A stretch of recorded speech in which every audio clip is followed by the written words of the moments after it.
This story took place about 18 years ago. I went to Houston because I found a job at an IT firm. I was 20 years old at the time. I made some friends while I was out there, so we decided to go out one night. While we were out that night, I met a beautiful girl. She was wild. We started talking. We liked each other. We drank. We partied together, and we exchanged contact. Back then, we had landlines, so we talked on the phone about everything. And she would tell me how much she hated living with her father and mother, and how they argued all the time. Her dad, especially. She was 19 years old at the time. We just met and never had access yet, but we were already talking about moving in together and how beautiful our baby would look like. A few weeks later, we went out again, and I noticed she likes to drink a lot and would smoke weed. I was fine with the weed, but then she would start talking about doing hard stuff, which I wasn't cool with, but hey, I wasn't cool with that, but she was hot, and I was in love, and my tolerance for her BS was low. I took her to my place, and we had a steamy night. One time, I dropped her off at her house, and her mom kept cursing at me, saying that I was a bad influence on her daughter, and that she should dump me. Her dad threatened to shoot me the next time he sees me at his house. Come to find out, her mom had been listening to our conversation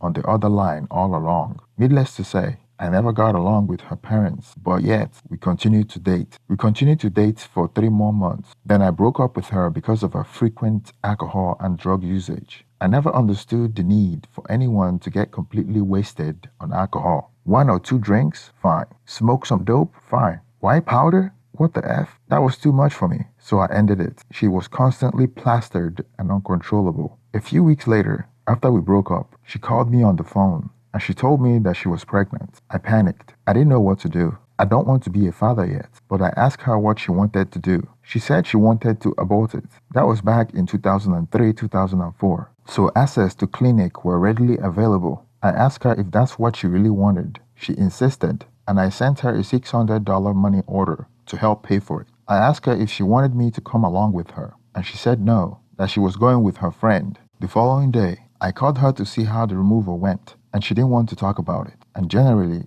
didn't want to answer my call. So I kind of said, F it, and we stopped talking. She dropped off from the face of the earth, and we lost contact. A couple of months later, I lost my job because the IT company I was working for went out of business. Since I couldn't easily find another one for months, things were rough. So I decided to move back to Denver with my parents. I got a new phone number, and life kind of went on from there. I found a job and continued to live with my parents. About a year after I moved back to Denver, I was at my job when someone told me that my boss had called me. So I got to his office, and he told me that there was a bounty hunter looking for me outside. I was like, oh shoot. I was scared off my mind. I told him that it must be a mistake because I haven't committed any crimes. So I went outside to see what that was all about. It turns out that my ex-girlfriend's parents sent someone to track me down because they said I got their daughter pregnant. I was confused. I thought I had taken care of this months ago. I gave her money to remove the pregnancy, and that was it. I was thinking that maybe she got pregnant again or something. So the bounty hunter told me that the baby is a few months old,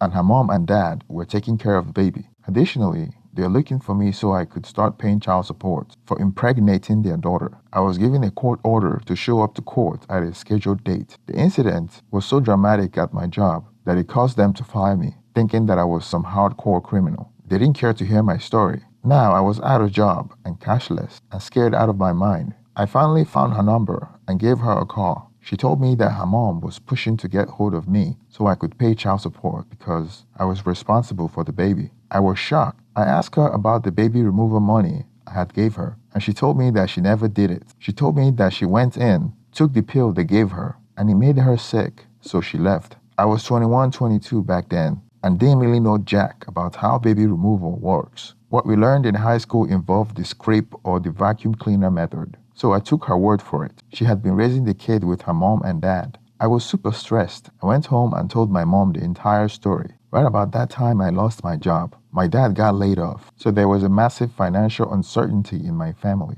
On top of that, my ex-girlfriend had called me every day, asking me for money, angry at me that her parents were treating her badly because of her baby. I was super stressed. I went into depression and couldn't eat. My mom was concerned about me, and we put together what we could and sent it to her. So I showed up to court in Texas and found her mom and dad mean-mugging me like I was the fox that came into their barn to steal their chicken. Not surprising who was behind the whole thing. They wanted me to provide child support, and that's when the court gave me a choice to either accept that it was my baby and pay for it or get the test. I thought I knew what I was doing, so I talked to my parents. They told me to get a paternity test. If I was going to pay for it, best to make sure I was the one who should have been responsible. At this point, it had been about a year since that night we got down and dirty, and we broke up a few months after that. I had moved back in with my parents, and I just got fired from my job because of the bounty hunter that came looking for me and was causing a scene. So, before I left for Denver,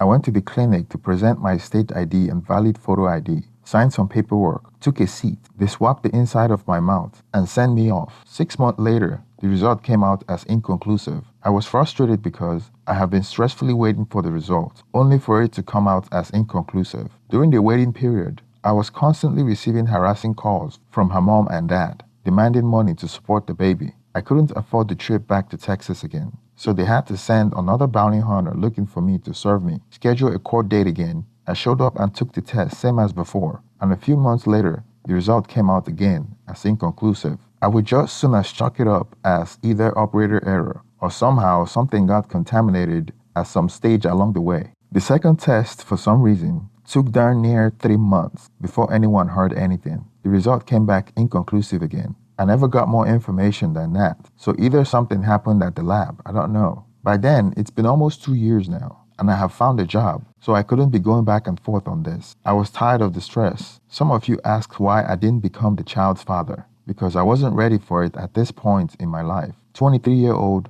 no job, no prospect, thousands of miles gone, and I never got along with her family. I wanted to just get the result and be done with it. If I was the father, I would pay. So I went and got the test in my state. After I got it done, I got the result back quicker. Less than 2% probability of genetic match. So by the time 2 years since the night of conception rolled around, we finally had the results in. I remember opening the envelope and looking at it over. A lot of it I didn't understand. I did see less than 2% chance of genetic match. I called the number at the top of the form and spoke to a woman, provided the information, and she took me through it. There was absolutely no way I could be the father. Now, I will admit, I was elated at first. I thanked the woman, hung up and looked at my cell. I had to call her, and the reality sets in. I called her. After all the crying and admission, I asked her what really happened that day she went in for removal. On her way to the clinic, she said something inside her clicked, and she wanted to keep it. The roughly $600 I sent, she used it for clothes and stuff for the baby. I asked her why she couldn't just be honest from the start, and who really is the father of the baby. She was crying. She said 2 weeks before we had our nights under the sheets that resulted in the baby 9 months later, her father had come home drunk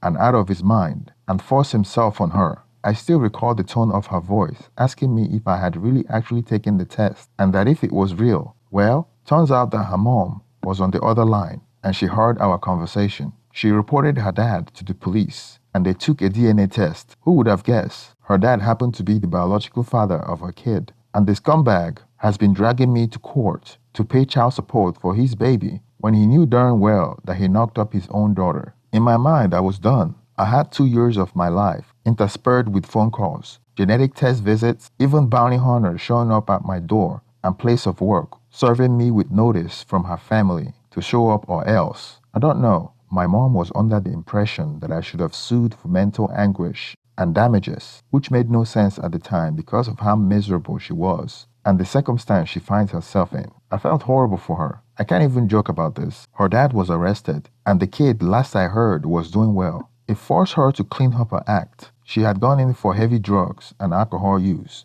and it drove us apart before the child did, and that was 18 years or so ago. We don't talk. Every once in a while, I would think about the kid, but this world ain't a nice place, and with all the stuff she had gone through, I wasn't going to make it worse, so I left it alone. I can't even fathom it, to be honest, and still consider the man to be a scum-sucking trash for putting his daughter through all that, and I can't exactly fault her at all, literally, wanting me to be the father. She was hoping that it was the case because she revived her. In the end, we agreed not to be angry with one another. She was pissed at her father though. I didn't know if that ever went away, though I highly doubt it did. From the little I've heard from mutual friends over 10 years ago, her dad apparently came out of prison 3 years later, a Bible guy. This all took place in Texas, by the way. Supposedly, he was doing his best to support her and whatnot, but there was some kind of falling apart and she moved out and in with her girlfriend up in Dallas. Thank you for making it to the end of this video. Please support this channel by liking and subscribing if you haven't already.